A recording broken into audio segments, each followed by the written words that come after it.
오늘 주신 말씀은 마가복음 3장 13절로 19절 말씀입니다. 마가복음 3장 13절로 19절 말씀 받들어 읽겠습니다. 또 산에 오르사 자기가 원하는 자들을 부르시니 나아온지라. 이에 12를 세우셨으니 이는 자기와 함께 있게 하시고 또 보내사 전도도 하며 귀신을 내쫓는 권능도 가지게 하려 하심이로라.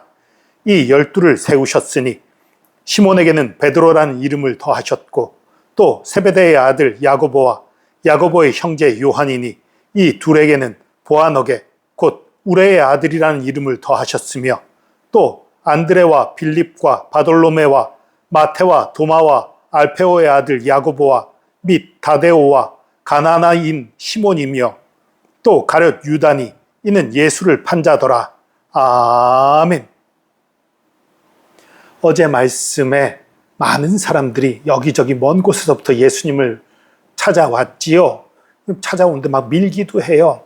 그들이 바라는 것은 하나님과의 친밀한 관계, 예수님 앞에서 엎드리는 것, 순종하는 것, 이런 것이 아니라 예수님의 능력을 맛보고 기적을 원하고 그러고 나왔던 거예요.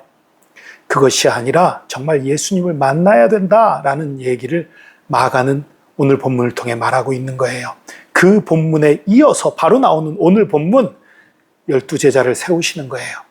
엄밀히 말하면 예수님의 제자는 12이 아닙니다. 그보다 훨씬 많습니다. 다만 이 12이 특별한 제자지요. 사도라 칭함받았던 특별한 제자 12, 이 12에 대한 얘기를 하는 거예요. 이 구조는, 이 문장의 구조는 너희들은 누구냐?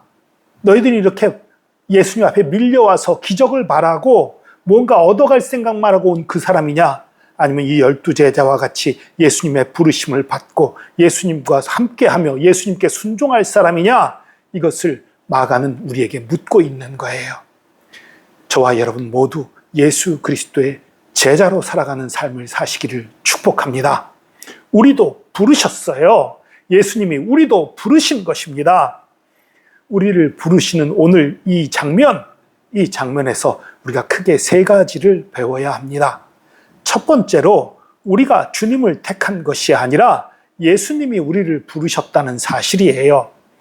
이 당시 유대인들의 랍비들은 제자들이 랍비를 찾아갔어요. 나를 가르쳐 주세요. 내가 제자 되기 원합니다. 간절히 원하면 랍비가 그 자질을 테스트해보고 제자로 받기도 하고 거절하기도 하고 이게 보통이었어요. 그러나 예수님은 그 반대였습니다. 예수님이 택하셨어요. 제자들을 택하셨어요. 우리도 마찬가지입니다. 내가 하나님을 찾아온 것 같지요? 교회에 내가 나온 것 같지요? 아닙니다. 예수님이 우리를 부르신 거예요. 우리를 택하신 거예요. 예수님이 우리를 택하신 것을 믿고 주님 앞에 나가 주님을 만나며 주님 앞에 충성하는 저와 여러분 되기를 축복합니다. 예수님이 이 제자들을 부를 때 두 번째로 예수님께 부름받은 사람이 어떤 사람이었는지를 우리가 좀 볼 필요가 있어요. 예수님께 부름받은 사람들 아주 다양했어요. 자격이 있는 사람도 있는 것 같은데 자격이 없는 것 같은 사람도 있었지요. 마태 같은, 레위라고 불리는 마태 같은 세리였던, 죄인이었던 정말 하나님 앞에 부름받을 자격 없는 것 같은 사람도 부르심을 받았어요. 그리고 더 놀라운 것은 여러분, 세리는 당시 매국노의 대명사라고 했지요. 그런데 그 반대되는 사람도 부르셨다는 사실이에요. 여기 오늘 본문 18절에 보면 가나나인 시몬 이렇게 나와요. 개역 성경에선 가나안인 이렇게 돼 있었어요. 이 가나나인이라는 것은 열심당원이라는 뜻이에요. 근데 왜 예전에는 가나안인이라고 해놓고서 여기선 가나나인이라고 했어요? 그게요. 가나안, 가나나 둘 다 읽힐 수 있는 거예요. 이게 여기 있는 게 그 이스라엘이 들어있는 땅, 그 젖과 꿀이 흐르는 땅이라는 가나안 땅을 뜻하는 그 단어가 아니에요. 그 단어가 아닌데 이 단어 자체가 옮기는 과정에서 가나나로도 옮길 수 있고 가나안으로도 옮길 수 있는 단어예요. 근데 개역성경에서는 가나안으로 옮겼던 건데 이게 오해가 되잖아요. 가나안 사람들을 뜻하는 의미로 오해가 되니까 이번에 이 개역 개정에서는 가나나라고 해서 이 가나안 사람이라는 뜻이 아니라는 걸 분명히 한 거예요. 이 가나나는 아람어로 열심당원을 뜻해요. 열심당원들 어떤 사람들이었냐? 로마에 반대하는 민족주의자들이에요. 그런데 과격했어요. 그러니까 로마에 대해서 폭력적인 대항을 서슴지 않았던 집단이 열심당원들이에요. 이 시몬은 열심당원이에요. 그러니까 우리나라 옛날 일제시대를 비교를 하면 예수님이 어떤 사람을 부른 거냐 하면 그 일제의 앞잡이 매국노도 부르고 독립운동가도 부른 거예요. 완전히 상반된 두 사람을 불러서 예수님의 제자로 삼는 거예요. 여러분, 오늘날도 마찬가지예요.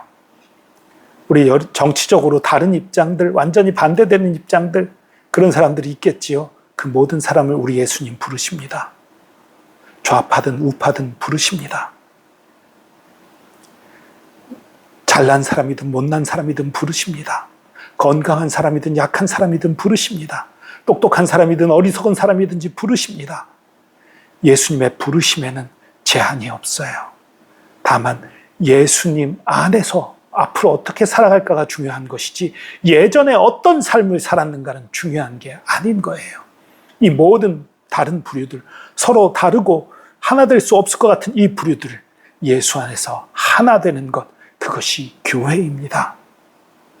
저와 여러분도 예수 안에서 하나 되도록 부르심을 입었다는 사실을 기억하시고, 교회에 내 마음에 안 드는 사람들, 내가 보기에 이상한 사람들이 있더라도 다 참아주고 용서하고 용납하며 하나 되는 저와 여러분 되기를 축복합니다. 세 번째로 이들을 부르신 목적이 나와 있어요. 뭐라고 나와 있습니까? 14절 보니까 자기와 함께 있게 하시고, 이게 첫 번째예요. 예수님과 함께 있게 하시고, 예수님과 함께 있다는 건 무엇입니까? 예수님과 교제하는 거예요. 오늘날 우리가 어떻게 예수님과 함께 있을 수 있습니까? 예수님을 찬양할 수 있어요. 예수님께 예배할 수 있어요. 예수님께 기도할 수 있어요. 중요한 것은 예수님과 함께 하는 삶을 사는 거예요. 나가서 뭔가 하나님의 일이라고 불리는 거 열심히 하는 거, 이거 중요하지만 그보다 먼저는 우리가 하나님과 깊은 관계를 맺는 것, 깊은 만남을 갖는 것, 이것이 첫 번째입니다. 그리고 이것이 된 다음에야 비로소 보냄 받아서 전도할 수도 있는 거지요. 예수님과 깊은 교제 없이 전도가 될 수 없는 거예요. 근데 너무나 많은 사람이 이 순서를 바꿔요. 뭔가 일부터 먼저 하고 그다음 그래서 예수님과 가까워지겠다고 생각해요. 아니에요. 예수님과 가까워질 때 일을 할 수 있는 거예요.